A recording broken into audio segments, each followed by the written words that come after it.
بسم اللہ الرحمن الرحیم الحمد للہ رب العالمین والصلاة والسلام علی سیدنا مولانا محمد وآلہ واصحابہ اجمعین، اما بعد۔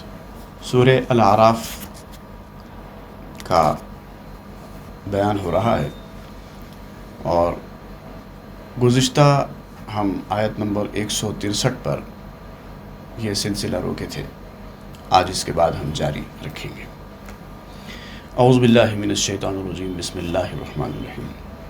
وَإِذْ قَالَتْ أُمَّةٌ مِّنْهُمْ لِمَ تَعِظُونَ قَوْمًا اللَّهُ مُهْلِكُهُمْ أَوْ مُعَذِّبُهُمْ عَذَابًا شَدِيدًا قَالُوا مَعْذِرَةً إِلَىٰ رَبِّكُمْ وَلَعَلَّكُمْ يَتَّقُونَ۔ صدق اللہ العظیم۔ گزشتہ کی آیت میں اصحاب السبت کا ذکر ہوا تھا، دا پیپل آف سیٹرڈے۔ اس سے پہلے ہم نے ان لوگوں کے بارے میں تفصیل سے بیان کیا کہ یہ لوگ جن کو ہفتے کے دن مچھلیاں پکڑنے سے منع کیا گیا تھا، ساحل سمندر پر یہ بستی آباد تھی۔ جب وہ حد سے بڑھنے لگے تو ان کے ساتھ امتحان ہوا اور ہفتے کے دن ان کے پاس سمندر کے ساحل پر مچھلیاں زیادہ آنے لگیں اور اس طرح سے انہیں آزمائش میں ڈالا گیا۔ جمعے سے اتوار سے جمعے تک مچھلیاں سمندر میں اتنی نہیں آتی تھیں جتنا ہفتے کے دن آتی تھی، اور وہ بھی ان کے آنے کا جو طریقہ تھا وہ یہ تھا کہ مچھلیاں ساحل سمندر پر کنارے پر آ جاتی اور وہ بھی بڑی تعداد میں آ جاتی، اور سیٹرڈے ختم ہوتا تو پھر مچھلیاں سمندر میں اندر چلی جاتی۔ تو اس طرح سے ان کو آزمائش میں ڈالا گیا، اور یہ آزمائش اس لیے ان کے ساتھ کی گئی کیونکہ وہ نافرمانی کیا کرتے تھے۔ جب ان سے کہا گیا کہ سیٹرڈے مچھلیاں مت پکڑو تو ان کو چاہیے تھا کہ نہ پکڑیں۔ انہوں نے منہ میں پانی آنے کے بعد اللہ کی نافرمانی کا راستہ اختیار کیا۔ اب آگے کیا ہوا؟ اب اس آیت میں بیان کیا جا رہا ہے کہ جب ایک گروہ نے ان لوگوں میں سے، ان کے 3 گروہ ہو گئے تھے۔ ایک تو وہ جو کھلی نافرمانی کر رہے تھے حکم کے باوجود، ایک تو وہ جو لوگوں کو نافرمانی کرنے سے روک رہے تھے، ایک گروہ۔ تیسرا گروہ وہ تھا جو نافرمانی تو نہیں کرتے تھے لیکن لوگوں کو نافرمانی سے روکتے بھی نہیں تھے۔ ان کا استدلال تھا کہ جو غلط کام کر رہا ہے، وہ اپنا آپ نقصان کر رہا ہے، اس کو کر لینے دو، ہمارا کیا جا رہا ہے، ہم تو سیدھے راستے پر ہیں، ہم نافرمانی نہیں کر رہے ہیں، ہمارے لیے اتنا کافی ہے، ہم کیوں کسی کے پیچھے جائیں۔ اور جو لوگ، وہ گروہ کے لوگ جو لوگوں کو اس نافرمانی سے روک رہے تھے، یہ ان پر اعتراض کرتے تھے، کیوں روک رہے ہیں آپ ان کو، جو کرتا ہے کر لینے دو، ہم بچتے ہیں، یہ ہمارے لیے کافی ہے۔ تو یہاں پر اس کا ذکر ہو رہا ہے۔ جب ایک گروہ نے کہا، وَإِذْ قَالَتْ أُمَّةٌ مِّنْهُمْ، ان میں سے ایک گروہ نے یہ کہا، لِمَ تَعِظُونَ قَوْمًا اللَّهُ مُهْلِكُهُمْ، اس قوم کو آپ کیوں نصیحت کرتے ہیں، کیوں ہدایت دیتے ہیں، کیوں واعظ کرتے ہیں، غلط راستے سے نکالنے کی کوشش کرتے ہیں، جن کو عذاب دینے والا ہی ہے اللہ تعالیٰ، یعنی ان کے مقدر میں عذاب لکھا جا چکا ہے، او معذبہم، یا پھر سخت عذاب، یا تو اللہ تعالیٰ ان کو ہلاک کرنے والا ہے یا اللہ تعالیٰ ان کو سخت عذاب دینے والا ہے، یہ مقدر ہو چکا ہے، آپ کے بولنے سے کچھ ہونے والا نہیں ہے۔ وہ لوگ سرکشی کی انتہاؤں پر پہنچے ہوئے ہیں، آپ کی بات کا ان کے اوپر اثر ہونے والا نہیں ہے۔ او معذبہم عذابا شدیدا، شدید عذاب میں اللہ تعالیٰ ان کو مبتلا کرنے والا ہے۔ قالوا معذرۃ الی ربکم ولعلکم یتقون، تو انہوں نے جواب میں کہا کہ لوگوں کو ہدایت و رہنمائی کرنا یہ ہماری ذمہ داری ہے اور ہم اپنی ذمہ داری پوری کر رہے ہیں۔ اب کوئی ہماری بات نہیں سن رہا ہے، راہ راست پر نہیں آ رہا ہے، تو یہ ہمارا کام نہیں، یہ ہماری ذمہ داری نہیں، کہنا ہماری ذمہ داری ہے اور وہ ہم ادا کر رہے ہیں۔ امر بالمعروف نہی عن المنکر، لوگوں کو اچھی باتوں کا حکم دو، برے کاموں سے روکو، یہ ذمہ داری ہے علماء کی، یہ ذمہ داری ہے جاننے والوں کی، یہ ذمہ داری ہے ان لوگوں کی جن کو اللہ تعالیٰ نے یہ صلاحیت دی ہے، وہ اپنی ذمہ داری پوری کریں۔ اپنا کام پورا کر دیں، اس کے بعد کوئی مانتا ہے مانے، نہ مانتا ہے نہ مانے، لیکن کہنا روکنا یہ ضروری ہے۔ فلما نسوا ما ذکروا به انجینا الذین ینہون عن السوء، تو جب ہدایت کرنے کے بعد بھی، رہنمائی کرنے کے بعد بھی انہوں نے بات نہیں مانی، نصیحت کو فراموش کر دیا، بھلا دیا، تو پھر اللہ تعالیٰ فرماتا ہے کہ ہم نے ان لوگوں کو عذاب سے نجات دی جو لوگوں کو روکا کرتے تھے۔ وہ طبقہ جو نافرمانی کیا کرتا تھا وہ تو عذاب میں مبتلا ہوا ہی ہوا، وہ طبقہ بھی جو نافرمانی تو نہیں کرتا تھا لیکن لوگوں کو برے کام سے روکتا نہیں تھا، وہ بھی عذاب کا شکار ہوا۔ تو اس مصیبت سے بچانے کے لیے اپنے آپ کو، لوگوں کو اچھی بات بتانا علماء کے لیے، جاننے والوں کے لیے ضروری ہوتا ہے، اور علماء جاننے والے یہی کام کرتے ہیں۔ کسی کو ہدایت کے راستے پر لے کر آ جانا یہ ان کی ذمہ داری نہیں ہے۔ سورہ البقرہ آیت نمبر 119، اس میں بھی اللہ تعالیٰ نے رسول اللہ صلی اللہ علیہ وسلم سے خطاب فرماتے ہوئے فرمایا وَلَا تُسْأَلُ عَنْ أَصْحَابِ الْجَحِيمِ، جو دوزخی ہو جاتے ہیں، جو دوزخ کے مستحق بن جاتے ہیں، ایسے لوگوں کے بارے میں آپ سے پوچھا نہیں جائے گا کہ وہ دوزخی کیوں بن گئے، وہ کافر کیوں رہ گئے، انہوں نے ہدایت حاصل کیوں نہیں کی، یہ آپ سے نہیں پوچھا جائے گا۔ آپ نے آپ کا کام پورا کر دیا، حق کا راستہ ان کو بتا دیا، باطل سے ڈرا دیا، اللہ کی ناراضگی سے ڈرا دیا، آپ کا کام ہو گیا۔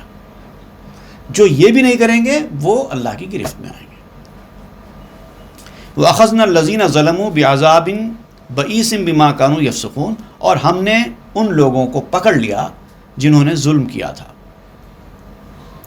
برے عذاب سے پکڑا، ایسا برا عذاب نازل فرمایا کہ ان کی گرفت کر لی، اس لیے کہ وہ نافرمانی کیا کرتے تھے۔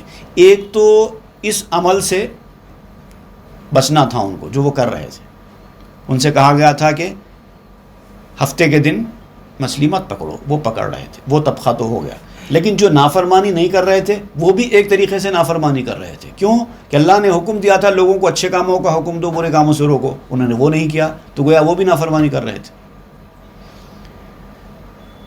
تو اسی نافرمانی کی وجہ سے ان دونوں طبقوں کو عذاب میں مبتلا کیا گیا۔ فلما عتوا عما نہوا عنہ، پھر جب انہوں نے سرکشی کی، جس چیز سے ان کو روکا گیا تھا وہ اپنے آپ کو اس چیز سے نہیں روکے، قلنا لہم کونوا قردۃ خاسئین، تو ہم نے ان سے فرما دیا کہ جاؤ بندر بن جاؤ، راندے ہوئے بندر۔ اب اللہ کا حکم آ گیا بندر بن جاؤ، تو اس کا مطلب وہ لوگ بندر بن گئے۔ ساری قوم کو اللہ تعالیٰ نے بندر بنا دیا۔ اب جو ڈارون تھیوری ہے وہ کہتا ہے کہ انسان پہلے بندر تھا، وہ اسی سے غلط فہمی کا شکار ہوا ہے۔ بندروں کو دیکھا کہ یہ بندر تو انسان کی حقیقت سے بہت قربت رکھتے ہیں، تو کہہ دیا کہ انسان پہلے ترقی یافتہ ہونے سے پہلے بندر تھا، حالانکہ ایسا نہیں ہے۔ وہ جو قربت ہے بندروں کی انسانوں سے، اس کی وجہ یہ ہے کہ بندر پہلے انسان تھے، جیسے قرآن میں جس کا ذکر آیا، پہلے وہ انسان تھے، بعد میں ان کی نافرمانیوں کی وجہ سے ان کو بندر بنا دیا گیا۔ وَإِذْ تَأَذَّنَ رَبُّكَ لَيَبْعَثَنَّ عَلَيْهِمْ إِلَى يَوْمِ الْقِيَامَةِ مَنْ يَسُومُهُمْ سُوءَ الْعَذَابِ، اور یاد کرو، وہ بات یاد کرو جب آپ کے رب نے اعلان کر دیا کہ ان پر قیامت کے روز تک ایسے جابر حکمران یا پھر ایسا عذاب، ایسی چیزیں جو ان کو عذاب میں مبتلا کریں گی وہ ضرور بھیجتا رہے گا۔ اب یہ اعلان ہے اللہ تعالیٰ کا کہ انہوں نے اللہ کے احکام کی نافرمانی کی۔ جب ان سے کہا گیا ہفتے کے دن کاروبار مت کرو، ہفتے کے دن مچھلیاں مت پکڑو، تو انہوں نے نافرمانی کی، ہیلے حوالے تراش کیے، تو اللہ تعالیٰ نے ان کو عذاب دیا۔ تو اللہ تعالیٰ نے اعلان فرمایا کہ یہ عذاب دینے کا جو سلسلہ ہے یہ صرف اس قوم کے ساتھ مخصوص نہیں ہے، بلکہ قیامت تک یہ چیز ہوتی رہے گی۔ اللہ کے احکام کی کھلی نافرمانی، اس طرح کی نافرمانی جو لوگ کرتے رہیں گے ان پر یہ عذاب نازل ہوتا ہی رہے گا۔ اب میں نے اس سے پہلے بھی بتایا تھا آپ کو کہ موسیٰ علیہ السلام کی قوم کو حکم دیا گیا تھا کہ وہ ہفتے کے دن مچھلیاں نہ پکڑیں، کاروبار نہ کریں۔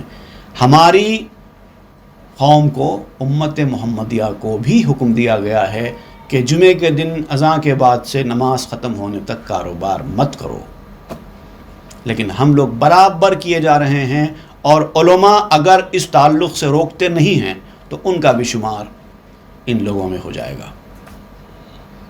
یہ علماء کی ذمہ داری ہے۔ ہر مسجد میں جمعے کی نماز سے پہلے بیانات ہوتے ہیں مقامی زبانوں میں، ان بیانات دینے والوں کی اولین ذمہ داری ہے کہ بار بار اس قوم کے مسلمانوں کو اس بات سے آگاہ کریں کہ یہ اللہ کا حکم ہے۔ اگر علماء نہیں روکیں گے تو علماء بھی اس عذاب کا شکار ہو جائیں گے۔ روکنا آپ کا کام ہے، روکو، خبردار کرتے رہو۔ اور ہو سکتا ہے کہ ان میں سے کچھ لوگ جو سرکش مزاج کے نہ ہوں، ان کے دل کے اوپر یہ اثر ہو بھی جائے۔ 200 آدمی کو آپ نے نصیحت کی، ہو سکتا ہے اس میں سے 2 آدمی مان بھی لیں آپ کی بات۔ کہنا تو ضروری ہے، مسلمانوں کو یہ بات بتائیں کہ یہ کوئی چھوٹی موٹی بات نہیں ہے، یہ کاروبار بند کرنے والی بات یہ بہت بڑی بات ہے۔ اس کے بعد بھی اگر قوم نہ مانتی ہے تو پھر اب اپنے لیے عذاب کو دعوت دے رہی ہے۔ اب علماء کیا کر سکتے ہیں، لیکن کہنا اور بتانا تو ضروری ہے۔ ان ربک لسریع العقاب، اور بے شک آپ کا رب جلدی عذاب دینے والا ہے۔ وہ مہلت تو دیتا ہے لیکن مکمل مہلت نہیں دیتا، بس ایک مختصر مدت کی مہلت ہوتی ہے، اس کے بعد عذاب آتا ہے، کیونکہ اس نے اعلان فرما دیا ہے کہ یہ سلسلہ قیامت تک چلتا رہے گا۔ آپ کا رب یہ اعلان کر چکا ہے کہ وہ قیامت تک ان پر ضرور بھیجتا رہے گا ایسی چیزیں جو ان کو عذاب چکھائیں گی۔ اب چاہے وہ ایک جابر حکمران، ایک ظالم بادشاہ یا ظالم حکمران کی حیثیت سے ہو، یا چاہے پھر وباؤں کی شکل میں ہو، ایپیڈیمکس اینڈ پینڈیمکس کی شکل میں ہو، وہ بھیجتا رہے، اس کا حکم ہے۔ جمعے کے دن اذان ہوتے ہی نماز ختم ہونے تک کاروبار بند کر دو۔ اور کاروبار بند کرنے کا مطلب یہ نہیں ہے کہ آپ نماز کو چلے گئے، بھائی کو بٹھا دیے، کام کرنے والے کو بٹھا دیے۔ کاروبار بند کرنے کا مطلب مکمل طور پر بند کر دینا۔ اب یا تو وہاں پر کسی کو بٹھا دیا جائے اور کہہ دیا جائے کہ جب تک نماز ختم نہیں ہوگی کوئی ٹرانزیکشن نہیں ہوگا، نو سیلز نو پرچیزز، یا پھر سیدھا سیدھا شٹر گرا دیا جائے۔ اگر آسانی سے شٹر ڈال سکتے ہیں تو شٹر ڈال دینا چاہیے۔ اور اگر بعض ایسی دکانیں ہیں جہاں پر چونکہ سامان وغیرہ بہت کچھ باہر ہوتا ہے اور پھر سب کو اندر رکھنا تھوڑی دیر کے لیے مشکل ہوتا ہے، تو وہاں پر کچھ کپڑا بندھیں یا کسی کو وہاں پر بٹھا دیں اور یہ کہیں کہ جب تک یہاں پر نماز ختم نہیں ہو جاتی ہم کوئی سیل ٹرانزیکشن نہیں کریں گے، نماز کے بعد آؤ۔ اور اگر اسی وقت پر کسٹمر زیادہ آنے لگیں تو سمجھ لو کہ یہ اللہ کی آزمائش ہے، جیسا کہ بتایا گیا ہفتے کے روز ہی مچھلیاں زیادہ آنے لگی تھی۔ ان کسٹمرز کو انٹرٹین نہ کریں، نظر انداز کر دیں، کیونکہ رزق دینے والا تو بہرحال اللہ تعالیٰ ہے۔ وَإِنَّهُ لَغَفُورٌ رَحِيمٌ، بے شک آپ کا رب جب جلدی عذاب دینے والا ہے تو پھر وہ بخشنے والا اور رحم کرنے والا بھی ہے۔ اپنی غلطیوں سے باز آؤ، سرکشی کا طریقہ چھوڑو، پھر وہ بخشے گا بھی اور رحمت بھی کرے گا۔ وَقَطَّعْنَاهُمْ فِي الْأَرْضِ أُمَمًا مِنْهُمُ الصَّالِحُونَ وَمِنْهُمْ دُونَ ذَلِكَ، پھر ہم نے زمین میں کئی گروہوں کو بانٹ دیا۔ اب زمین میں جو لوگ ہیں سب ایک ٹائپ کے لوگ نہیں ہیں، اللہ تعالیٰ فرماتا ہے کہ ہم نے ان کو بانٹ دیا ہے گروہوں میں۔ منہم الصالحون، ان میں سے نیک لوگ بھی ہیں، ومنہم دون ذالک، اور ان میں اس سے ہٹ کے لوگ بھی ہیں۔ انسانوں میں آج بھی نافرمان سرکش قسم کے لوگ بھی ہیں، کاہل لاپرواہ قسم کے لوگ بھی ہیں، لیکن سنجیدہ لوگ بھی ہیں، ڈرنے والے لوگ بھی ہیں، نیک عمل کرنے والے لوگ بھی ہیں۔ وَبَلَوْنَاهُمْ بِالْحَسَنَاتِ وَالسَّيِّئَاتِ لَعَلَّهُمْ يَرْجِعُونَ، اور ہم نے انہیں نعمتوں اور تکلیفوں کے ساتھ آزمایا تاکہ وہ اللہ کی طرف رجوع کریں. کبھی ان کو نعمتیں دیں اور کبھی ان کو تکلیفیں دیں، تاکہ ان کو دونوں طریقوں سے آزمایا جا سکے. کبھی تنگی دے دی، کبھی فراخی دے دی، کبھی صحت دے دی، کبھی بیماری دے دی. اور یہ دونوں چیزیں اس لیے دی جاتی ہیں جیسا تعرف الاشیاء بازدادها، ہر چیز اپنے ضد سے پہچانی جاتی ہے. بیماری آتی ہے تو صحت پہچانی جاتی ہے، صحت ملتی ہے تو بیماری کا پتہ چلتا ہے کہ بیماری کیا ہوتی ہے. تو دونوں چیزیں اللہ تعالیٰ دیتا رہتا ہے، اور اس کا مقصد صرف یہی ہے کہ بندہ اللہ سے غافل نہ ہو، اللہ کی جانب رجوع کرے. فخلف من بعدهم خلف ورثوا الكتاب يأخذون عرض هذا الادنى ويقولون سيغفر لنا. پھر ان کے جانشین بنے لوگ، ان کے بعد اب ایک نئی قوم آئی، ان کا نئی جنریشن آئی. فخلف من بعدهم، ان کے بعد پھر ان کے جانشین بنے خلف. خلف اور خلف دو الگ الگ الفاظ ہیں. خلف کہتے ہیں ایسی اولاد، ایسی نئی جنریشن جو والدین کے راستے پر چلتی ہے، اور خلف کہتے ہیں ایسے کو جو نافرمان ہیں. ناخلف کہتے ہیں ہم لوگ اردو میں اس کو، خلف کے ساتھ نا لگا دیتے ہیں ہم لوگ اردو میں، لیکن اردو میں کیا ہے، نا نہیں لگتا، خلف کو خلف کہہ دیا جاتا ہے فرق کرنے کے لیے. ناخلف اولاد کو کہتے ہیں خلف. تو پھر ان کے بعد ان کے ناخلف بچے ان کے جانشین بنے جو کتاب کے وارث ہوئے. اب ان کا طریقہ کار کیا ہوتا تھا، یأخذون عرض هذا الادنى، وہ دنیا کا مال، دنیا کا فائدہ حاصل کرنے کی فراق میں پڑ گئے، وصولی کی فراق میں پڑ گئے.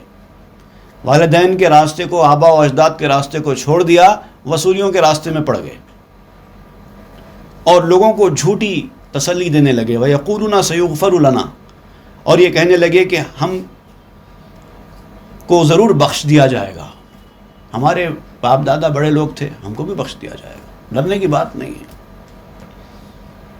بس صرف کمائی ہونا چاہیے ہماری، بس ہمارے پاس آتا رہے. اور یہ کام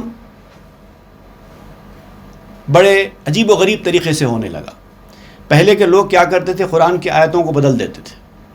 قرآن تو نہیں، اس زمانے میں جو کتابیں تھیں، آسمانی کتابیں، تورات، زبور وغیرہ، اس کی آیتوں کو بدل دیا کرتے تھے پیسہ لے کر.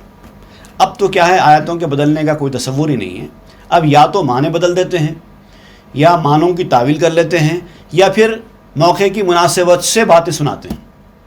جہاں نذرانہ بڑا وصول ہو رہا ہے تو سننے والوں کو خوش کرنے کے لیے کون سے موضوع پر بات کرنا ہے، بس وہی موضوع پہ بات کرتے ہیں. نعرے تکبیر لوٹتے ہیں، لفافہ لیتے ہیں اور گھر کو چلتے بنتے ہیں. اگر ان کو یہ پتہ لگتا ہے کہ فلاں موضوع پر بات کریں گے تو لوگ ناراض ہو جائیں گے، وہ موضوع پہ بات ہی نہیں کرتے، کیونکہ ان کو تو کمائی سے مطلب ہے. اگر عوام کی مرضی کے خلاف باتیں کریں گے تو پھر وہ لفافے بند ہو جائیں گے نا. لفافہ موٹا ملتا ہے تو جو موضوع پہ بولنے کے لیے کہا جائے گا بولیں گے، اور جو ضرورت ہے اس وقت وہاں پر بولنے کی اس کو چھپا لیں گے. وَإِنْ يَأْتِهِمْ عَرَضٌ مِثْلُهُ يَأْخُذُوهُ، اور اگر ان کے پاس اور بھی آ جائے مال، اس کے علاوہ بھی کچھ اور ایکسٹرا انکم کے چانسز دکھیں گے، وہ بھی وصول کر لیں گے. أَلَمْ يُؤْخَذْ عَلَيْهِمْ مِيثَاقُ الْكِتَابِ أَلَّا يَقُولُوا عَلَى اللَّهِ إِلَّا الْحَقَّ وَدَرَسُوا مَا فِيهِ، ان سے پکا وعدہ نہیں لیا گیا تھا. الم یؤخذ علیہ میثاق الکتاب، کیا کتاب میں ان سے پختہ وعدہ نہیں لیا گیا تھا؟ اللہ یقول اللہ الا الحق، کہ وہ اللہ کی طرف سوائے حق کے کوئی اور بات منسوب نہیں کریں گے. ودرسوا ما فیہ، اور جو کچھ کتاب میں لکھا گیا وہی بتائیں گے لوگوں کو. کیا وعدہ نہیں کیا گیا تھا؟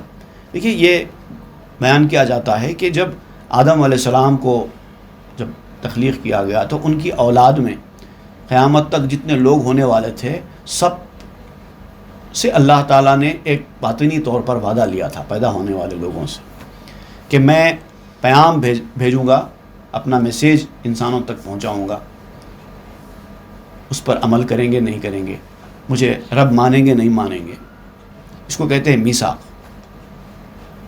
تو سارے لوگوں نے وعدہ کیا تھا۔ اب یہ اور بات ہے کہ دنیا میں آنے کے بعد لوگ اس میثاق کو بھول بیٹھے۔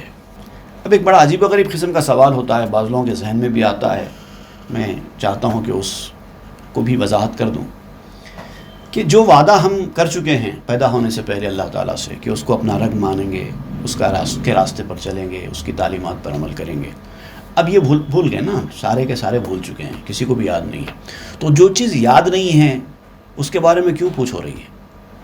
اگر یاد رکھ کے پوچھ ہوتی تو پھر بھی بات سمجھ میں آتی، جو سب بھلا چکے ہیں اس کی پوچھ کیوں ہو رہی ہے؟ تو اس کو سمجھنے کے لیے میں آپ کو ایک بات بتاتا ہوں۔ انسان چل سکتا ہے کہ نہیں چل سکتا ہے؟ چل سکتا ہے۔ بھاگ سکتا ہے کہ نہیں بھاگ سکتا ہے؟ بھاگ سکتا ہے۔ انسان لیٹ سکتا ہے کہ نہیں لیٹ سکتا ہے؟ لیٹ سکتا ہے۔ تو انسان کے ہاتھ میں کچھ چیزیں ہیں دنیا میں جو انسان کرتا ہے، لیکن کچھ چیزیں ایسی ہیں جو انسان کے ہاتھ میں نہیں ہیں، کیونکہ وہ قوم ہی نہیں ہے۔ جیسے ایک مخلوق ہوتی ہے ہوا میں اڑنے والی مخلوق، ایک ہوتی ہے سمندر کی مخلوق، پانی کی مخلوق۔ تو انسان نہ ہوا میں اڑنے والی مخلوق ہے نہ سمندر کی مخلوق ہے، تو یہ تیرنا، یہ ہوا میں اڑنا، یہ انسان کے بس کا کام نہیں ہے، انسان کے بس کا کام نہیں ہے۔ اگر کسی انسان کو ہوا میں اڑنے کے لیے کہا جائے وہ اڑ سکتا ہے؟ نہیں اڑ سکتا ہے، کیونکہ وہ اس کے لیے پیدا ہی نہیں ہوا ہے۔ لیکن اگر کسی انسان کو پانی پر تیرنے کے لیے کہا جائے تو وہ تیر سکتا ہے کہ نہیں تیر سکتا ہے؟ سب نہیں تیر سکتے، جس کو سکھایا گیا یا جس نے سیکھا وہ تیر سکتا ہے۔ تو اس کا مطلب تیرنا انسان کی اپنی خصوصیت نہیں ہے، جیسے کہ چلنا ہے، بچہ پیدا ہونے کے بعد چلنا خود سیکھ لیتا ہے، پرندہ اڑنا خود سیکھ لیتا ہے، مچھلی پانی میں دوڑنا خود سیکھ لیتی ہے۔ انسان چلنا جیسے خود سیکھ لیتا ہے ویسے تیرنا خود نہیں سیکھتا، بلکہ اس کو سکھانا پڑتا ہے، تو اس کو آ جاتا ہے۔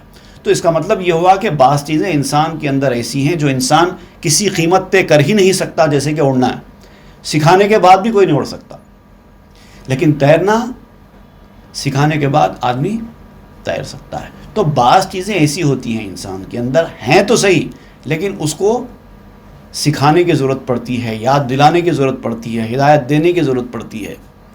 تو وہ چیز وعدہ الست جو ہے، اللہ کا میثاق جو ہے، وہ بھی اسی میں سے ایک ہے۔ انسان اگرچہ کہ بھلا چکا ہے، لیکن اگر اس کو یاد دلانے والا کوئی آئے تو وہ اس کو قبول کرتا ہے۔ تو انسان کے مزاج میں اللہ کی وحدانیت کو تسلیم کرنا انسانی فطرت میں تو ہے، لیکن انسان آپ دیکھیں گے اس کو آسانی سے مانتا نہیں ہے، لیکن جو مانتے ہیں وہ اتنے مضبوطی کے ساتھ مان لیتے ہیں کہ ایسا ان کا یقین مضبوط ہو جاتا ہے کہ جیسے کہ انہوں نے اللہ تعالیٰ کو دیکھ کر ایمان لایا ہو۔ تو یہ کہاں سے آ گیا ان کے پاس یہ ماننے والی بات، جبکہ اللہ کو اس نے دیکھا بھی نہ ہو؟ تو معلوم یہ ہوا کہ وہ چیز اس کے اندر تھی پہلے سے، جو کہ چھپی ہوئی تھی، کسی کی تربیت کی وجہ سے وہ سامنے آ گئی۔ تیرنے والی مثال۔ تو ایسا ہو سکتا ہے، یاد نہ ہونے کے باوجود بھی صحیح تربیت اور صحیح رہنمائی سے انسان اس راستے پر آتا ہے۔ وَالدَّارُ الْآخِرَةُ خَيْرٌ لِلَّذِينَ يَتَّقُونَ، اور جو آخرت کا گھر ہے اللہ نے بنایا ہے، آخرت کا جو مقام ہے وہ اللہ نے بنایا ہے، وہ صرف ان لوگوں کے لیے بہتر ہے جو تقوی والے ہیں۔ جو تقوی والے ہیں ان کے لیے وہی مقام بہتر ہے۔ افلا تعقلون، کیا اتنا بھی نہیں سمجھتے؟ والذین یمسکون بالکتاب واقاموا الصلاۃ، اور جنہوں نے کتاب کو مضبوطی کے ساتھ پکڑ لیا اور نماز قائم کیا۔ مضبوطی کے ساتھ پکڑنا کس کو کہتے ہیں؟ اللہ کی کتاب کو مضبوطی کے ساتھ پکڑنا۔ اس کا مطلب ہوتا ہے کہ قرآن کی تلاوت کرنا، قرآن کے احکامات کو سننا، سمجھنے کی کوشش کرنا اور اس پر عمل کرنا، یہ مرحلے ہیں کتاب کو مضبوطی سے پکڑنے کے۔ تلاوت کرنا، سمجھنا، عمل کرنا، تلاوت کرنا، سننا، سمجھنا، عمل کرنا۔ اگر آپ یہ چاروں مرحلوں سے نہیں گزرتے ہیں تو اس کا مطلب آپ نے قرآن کو مضبوطی سے پکڑا نہیں ہے۔ تلاوت کرنا نہیں آتا، اللہ تعالیٰ نے سکھانے والوں کو بھیج دیا جو آپ کو قرآن پڑھنا سکھاتے ہیں۔ زبان آپ کی سمجھ میں نہیں آتی، اللہ تعالیٰ نے سمجھانے والوں کو دے دیا جو آپ کو پڑھ پڑھ کے سناتے ہیں، سمجھاتے ہیں، اللہ تعالیٰ نے فراہم کر دیا۔ اس کے بعد بھی آپ غفلت کا مظاہرہ کریں، آپ کو دلچسپی نہ ہو، یہ آپ کی بد نصیبی ہے۔ اگر آپ کو لگتا ہے کہ یہ ساری چیزیں غیر ضروری ہیں، کیوں میں اپنا وقت خراب کروں، یا پھر آپ کو اس میں دل ہی نہیں لگ رہا ہے، تو یہ آپ کی بد نصیبی کی علامت ہے۔ اس سے توبہ کرنا چاہیے، اللہ کے حضور جھکنا چاہیے اور اپنی غلطی اور کوتاہی پر شرمندہ ہونا چاہیے۔ یہ اچھی علامت نہیں ہے، کیونکہ اللہ نے واضح فرما دیا ہے وَالَّذِينَ يُمَسِّكُونَ بِالْكِتَابِ وَأَقَامُوا الصَّلَاةَ، جو لوگ کتاب کو مضبوطی سے پکڑے ہوئے ہیں اور نماز قائم کرتے ہیں، اِنَّا لَا نُضِيعُ أَجْرَ الْمُحْسِنِينَ، ہم ایسے مصلحین، ایسے اصلاح کرنے والوں کا اجر ضائع نہیں کرتے۔ ان کے لیے اجر ملتا جا رہا ہے۔ اب یہ اور بات ہے کہ ان کو پتہ نہیں چل رہا ہے، لیکن اجر ان کا لکھا جا رہا ہے اور وہ ضائع نہیں جائے گا، سامنے آئے گا۔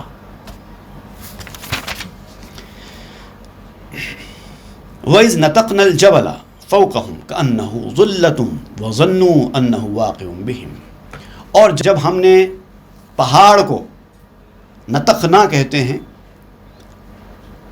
جھٹکا دینا یا پھر زور سے ملانا، کھینچنا، جھاڑنا، اس طرح کے معنی میں ہوتا ہے، کوئی بھی چیز پکڑ کے سا شیک کرنا۔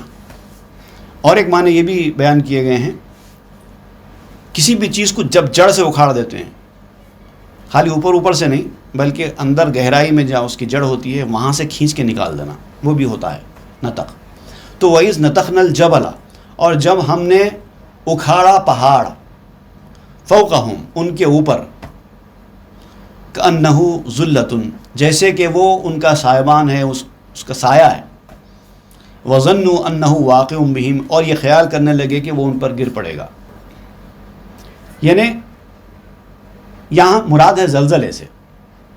جب زلزلہ آتا ہے تو پہاڑوں کی کیا کیفیت ہوتی ہے، اور خاص طور سے وہ لوگ جو پہاڑ کے آس پاس رہنے والے ہوتے ہیں، جب زلزلہ آتا ہے، پہاڑ زمین سے اکھڑ جاتا ہے تو ان کو ایسے محسوس ہوتا ہے جیسے اب وہ پہاڑ آ کے ان پہ گر جانے والا ہو۔ یہ بھی ایک شکل ہے نافرمانی کرنے والوں کے ساتھ۔ خذوا ما آتیناکم بقوۃ، تو پھر ڈرو اس عذاب سے، ویسا بھی آ سکتا ہے تمہارے اوپر، اور پکڑ لو جو کچھ ہم نے تمہیں دیا ہے اس چیز کو پوری قوت کے ساتھ۔ خذوا ما آتیناکم بقوۃ، جو کچھ ہم نے تم کو دیا ہے اس کو پوری قوت کے ساتھ، مضبوطی کے ساتھ پکڑ لو۔ وَاذْكُرُوا مَا فِيهِ لَعَلَّكُمْ تَتَّقُونَ، اور یاد کرو جو کچھ اس میں ہے، یاد رکھو کیا کہا جا رہا ہے تم سے، کیا کرنا ہے کیا نہیں کرنا ہے۔ عمل بعد میں ہے، پہلے علم ہے۔ جب آپ کو علم ہوگا تبھی عمل کر سکیں گے، جب تک علم نہ ہو کوئی عمل ہی نہیں کر سکتا۔ تو اس لیے پہلا مرحلہ ہوتا ہے کہ علم حاصل کریں، کیا لکھا ہے قرآن میں، کیا فرما رہا ہے اللہ، پہلے وہ جانیں۔ یہ بیکار ہیلا سازیاں نہ کریں، ہم کو سمجھ میں نہیں آتا، یہ گمراہی کی علامت ہے، ایسے ہیلے اور بہانے بنانا۔ آپ کی ذمہ داری ہے، سمجھ میں نہیں آتا ہے تو جن کو سمجھ میں آتا ہے ان سے جا کر مل سے ان سے حاصل کریں، اور پھر کیا لکھا ہے وہ جانیں، اس کو یاد رکھیں اور اس پر عمل کریں۔ لعلکم تتقون، تاکہ تم پرہیزگار بن جاؤ، متقی بن جاؤ۔ اس سے ہٹ کے اور کوئی راستہ نہیں ہے۔ صدق اللہ العظیم وصدق رسول النبی الامین الکریم ونحن علی ذلک لمن الشاہدین والشاکرین، آمین والحمد للہ۔